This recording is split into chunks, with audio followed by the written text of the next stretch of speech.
Alrighty, folks. So before I get this video started here today, I just want to point out a couple of things.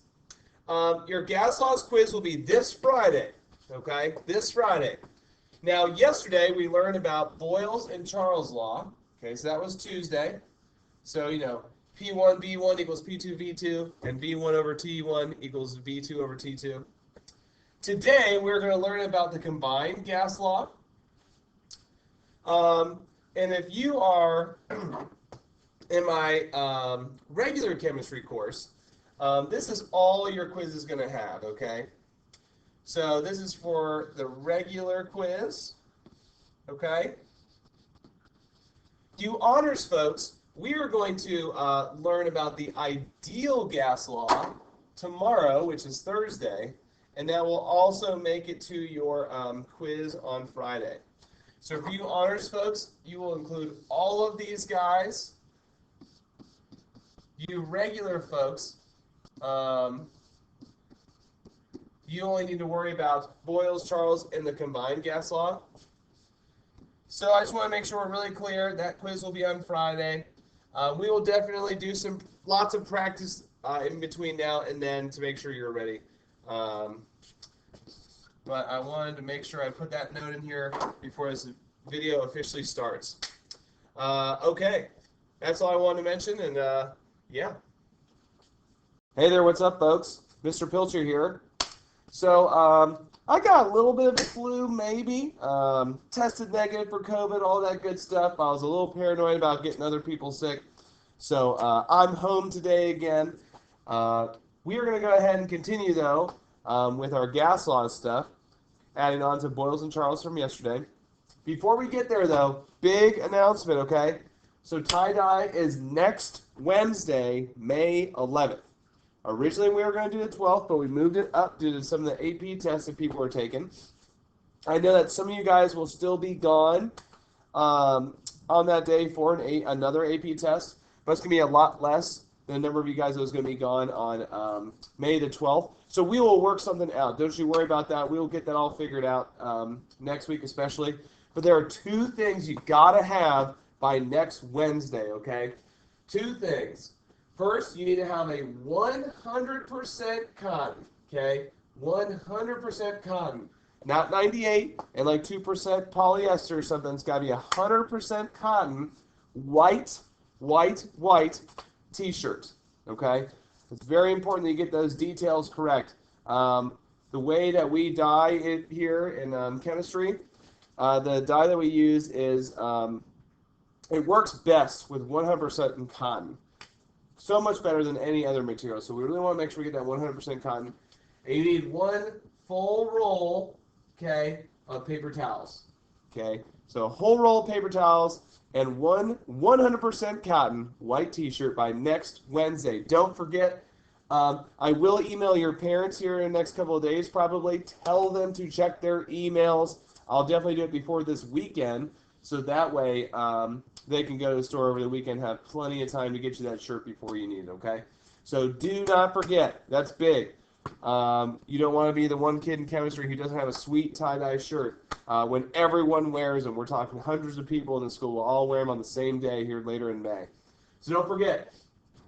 Anywho, let's go ahead and move into our gas law notes, combined gas law. So you guys should have a notes handout right in front of you right now.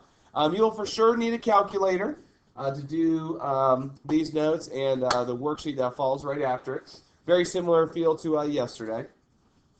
So let's go over our variables one more time. I hope this part is super boring for you because you totally remember this already. Volume in liters, capital L. Be careful, if it's in milliliters, you're going to have to move that decimal 3 times to the left. And it's vice versa. If you're trying to go from liters to milliliters, you're going to have to move it 3 times to the right. But just make sure you read carefully with your volumes, whether it's in liters or milliliters. I will purposefully throw some milliliters your guys' way. Just make sure you're not sleeping on those units. So make sure, if it's in milliliters, like 510 milliliters, you convert that into your 0.51 liters. Pressure will be in atmospheres, okay, ATM. Temperature should be in Kelvin, okay, represented by a capital K. which is Celsius plus 273. Okay, so if you have 110 degrees Celsius, that would equal 383 Kelvin. Okay, so I just added 273 to that 110 degrees Celsius. So make sure you don't sleep on your temperature units either. Most of the problems, I believe, on this coming worksheet give it to you and give temperature to you in Celsius. So just make sure you're not sleeping on those. Now, yesterday we talked about Boyle's law equation. So that's when we have P1 V1 equals P2 V2. To read that out, that would be the initial pressure. Remember, 1 stands for initial, or the value at the beginning of an experiment or situation.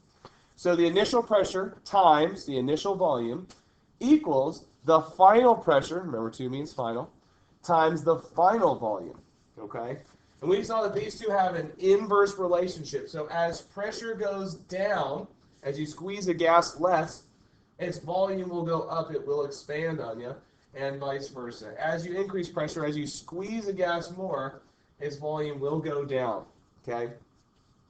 Then we also talked about Charles' law, where we have the initial volume divided by the initial temperature in Kelvin will always equal the final volume divided by the final temperature, again, in Kelvin. And so we see that volume and temperature have a direct relationship, where if the temperature goes up, we are going to speed those gas particles up. They are going to move further and further apart, increasing that volume. And if we cool it down, the exact opposite effect will happen, okay? Now, what we're going to learn today is that there's this thing called the combined gas law equation. So what you can do with these two laws is, in fact, if you have P1 V1 on top and P2 V2 over here, so this is Boyle's law to a T. It's exactly what Boyle's law is. So we got the initial pressure and volume multiplied together. They equal the final pressure and volume multiplied together. We can kind of combine that with Charles' law, where we have the temperatures on the bottom. And this will hold true as well. So the initial pressure times the initial volume divided by the initial temperature should always equal the final pressure times the final volume divided by the final temperature. So we call this combined gas law because we're combining Boyle's and Charles'. A dorky way that Mr. Bracken taught me how to remember this about 15 years ago when he was my chem teacher. He's like, all right, here's what you got to remember. Potatoes and vegetables go on the table.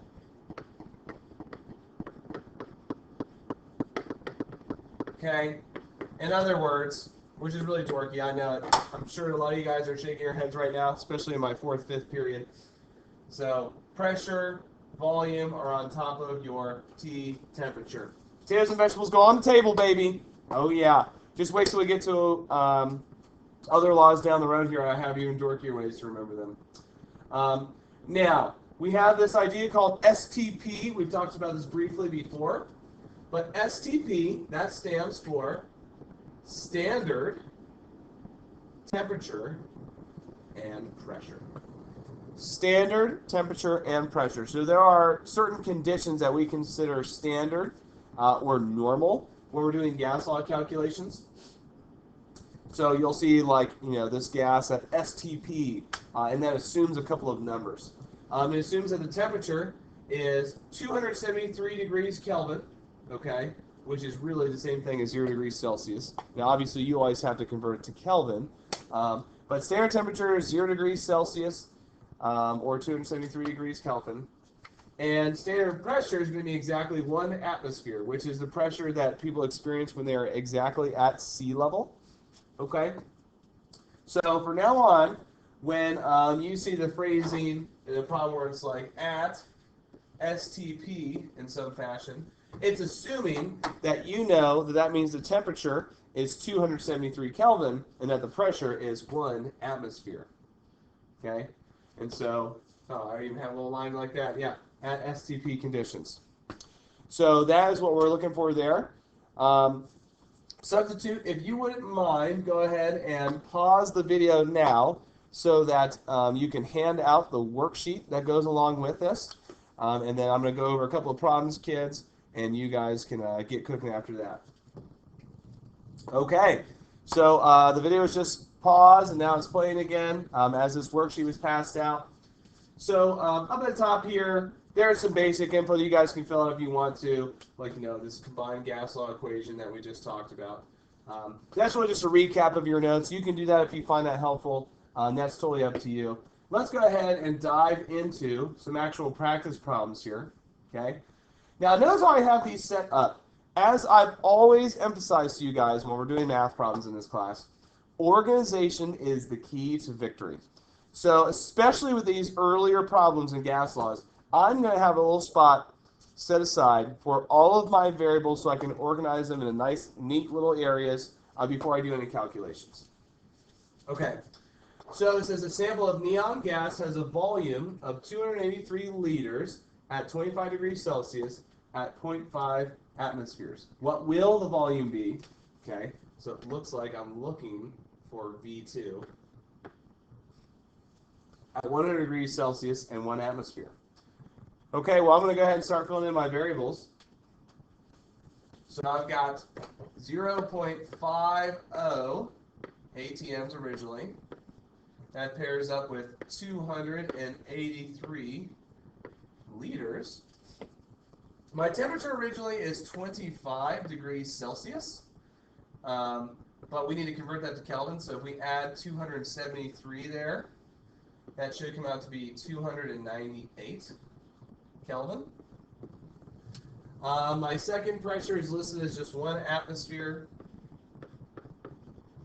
My volume at the end is what I'm being asked for, so I don't know what that is. And my last temperature is 100 degrees Celsius. And so I need to add 273 to that as well. So this comes out to be 373 Kelvin. And now using all these variables, I have them all organized. See, it's P1, V1, T1, P2, V2, T2, same order that they appear in the equation. I am ready to roll here. Okay, so I'm using my combined gas law equation since I have all 3 variables present, pressure, volume, and temperature. So my original pressure is 0.50. So I'm going to go ahead, plug that in, times my 283 liters for my initial volume. My initial temperature was 298. My final pressure was 1 atmosphere multiplied by V2. I don't know what that is, so that's why I'm going to just leave it as the variable V2. And 373 is that final temperature. So while you guys are catching up there for a second, just look how easy I'm making my life. When I have all those variables already written out, this is more like a plug and chug situation where I'm just taking my variables, I'm tossing them into the equations. That way, I'm just limiting my ability to make mistakes. I'm making it so I'm like, okay, I just have to trust my original work. When I wasn't focused on the calculations, I was just making sure, hey, I converted my Celsius into Kelvin. I made sure my volume was already in liters and all that good stuff. Now, what I'm going to do is I'm going to cross multiply here to solve. So 0.5 times 283 times 373 on one side, and then 298 times 1 times V2 on the other side. So there's my 298 times 1 times V2, 298 times the final volume. And over here, 0.5 times 283 times 373. If you're plugging it into your calculator right now, you should get 52,779.5. Now, what do I need to do to both sides here to get volume by itself? Well, I need to divide by 298. That way, my 298 will cancel out over here. Volume, my final volume will be by itself. So whatever 52,779.5 divided by 298 is, that should be our final volume. So my final volume comes out to be 177.1 liters of gas. And that should have a second decimal there when you can. So it's 177.11 liters of gas.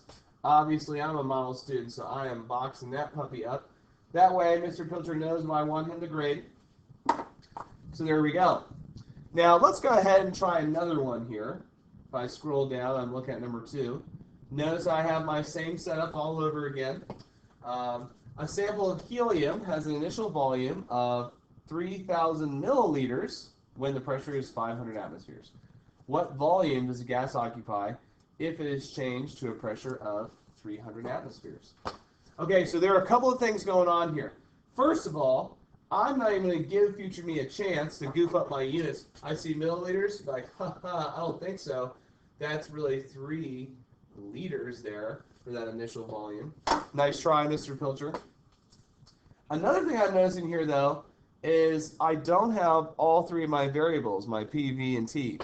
I just have pressure and volume. I don't see temperature. So don't overthink it, okay? We learned combined gas law just now, but that doesn't mean we always have to use it for all these problems. So if I only have a pressure and volume, I'm going to go ahead and plug them in here. So I've got 3 liters for my initial volume. I've got 500 atmospheres for my initial pressure. My final pressure is 300 atmospheres. The problem asks me what volume, so that's my V2, okay? So I'm going to put a question mark there. And you know what? I don't have any temperatures, which means I'm assuming that that's constant. If that's the case, I don't need to include my calculations. So there go my temperatures. They are not necessary. This is actually just going to be a good old Boyle's Law situation, which you guys did yesterday. So again, don't overthink this. Just because you can do problems that have pressure, volume, and temperature moving around at the same time doesn't mean every problem will require you to use that combined gas law. Yeah, I don't know why those showed up early, but I'm going to go ahead and plug in everything here. So my initial pressure is 500. My initial volume is 3 liters. My final pressure is 300. My final volume is what I don't know, so I'll leave that as V2.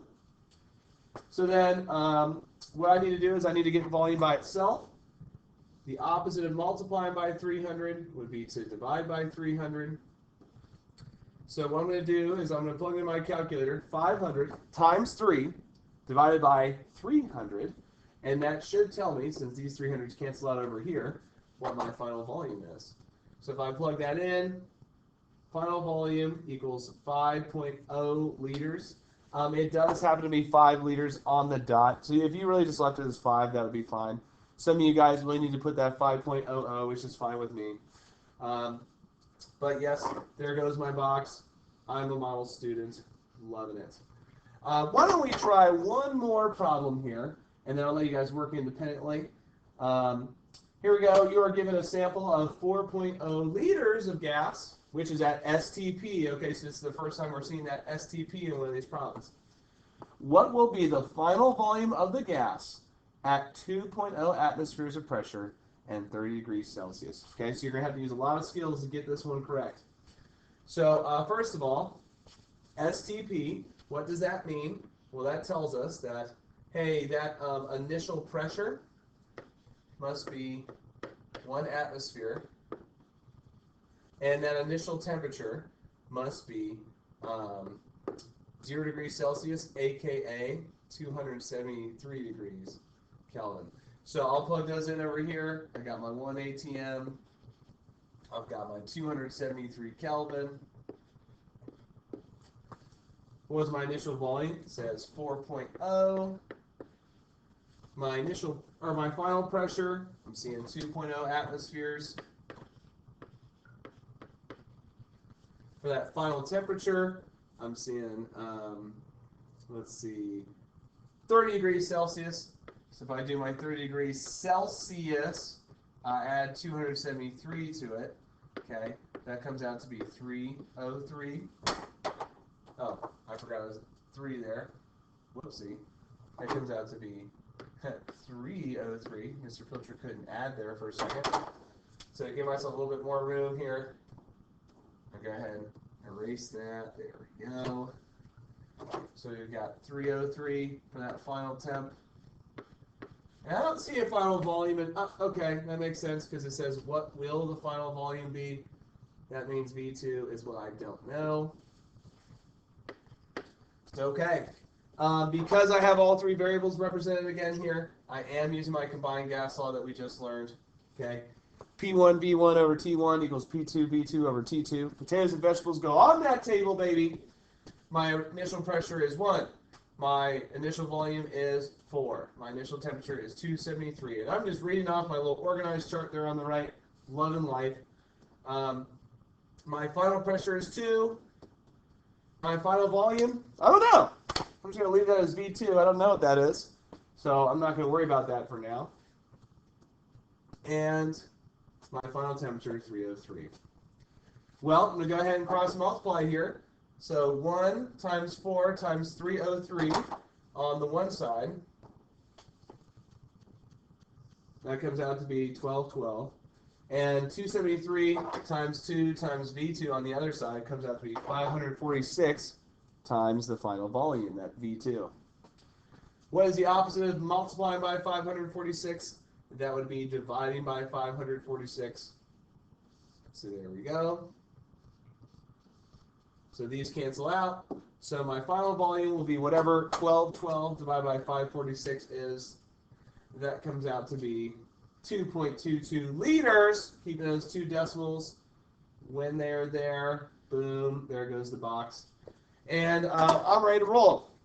So that is it for now. I want you guys to go ahead and get cooking on that worksheet. Answer keys are in their usual place on colored paper up at the front. Make sure you let me know if you have any questions. Substitute teacher, they are totally okay with to look at the answer key, to steal the answer key and take it home with them. They can kind of do a couple, check a couple.